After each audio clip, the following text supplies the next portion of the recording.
100 years ago, on October 1913, Henry Ford introduced one of history's great inventions, the assembly line. It transformed industry worldwide. And the mass-produced Model T helped create the American middle class. Dean Reynolds went to Ford's original plant in Detroit to learn more.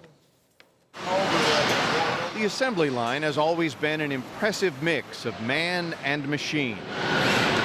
What it looks like now is a far cry from a century ago when Henry Ford first embraced the idea, one that wound up turning America into an industrial powerhouse with a thriving middle class. Bill Ford is executive chairman of Ford Motor Company and the great-grandson of Henry. Well, he had visited the meatpacking business in Illinois, and he saw there that the people were stationary and the product was moved to them.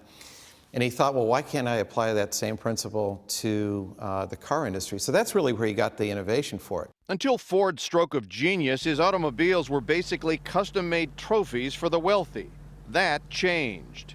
The assembly line did two things. One is it gave mobility to the average American, and the other is the employment in the plants helped create the middle class.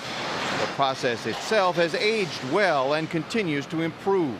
To build a quality car, you have to be able to have your operator be able to do it efficiently and to do it injury-free. Allison Stevens is a technical specialist at Ford's ergonomic lab. And you now are seeing 3D, and you are inside the computer looking at the design of one of our vehicles. She showed us how, with 3D animation, she and her team can approximate an assembly line in the quiet of their office, testing parts and designs without the need to build an actual model. You're seeing every fastener, every hole, every bend in the metal. This virtual trial and error can tell Ford whether bolts turn, tires fit, or antennas are within reach to maximize efficiency up and down the actual line. Bill Ford likes that kind of thinking. The assembly line's changed a lot in 100 years. It's still an assembly line, and that to me is really remarkable. The proof of that can be seen in car after car after car. For CBS This Morning Saturday, Dean Reynolds, Detroit.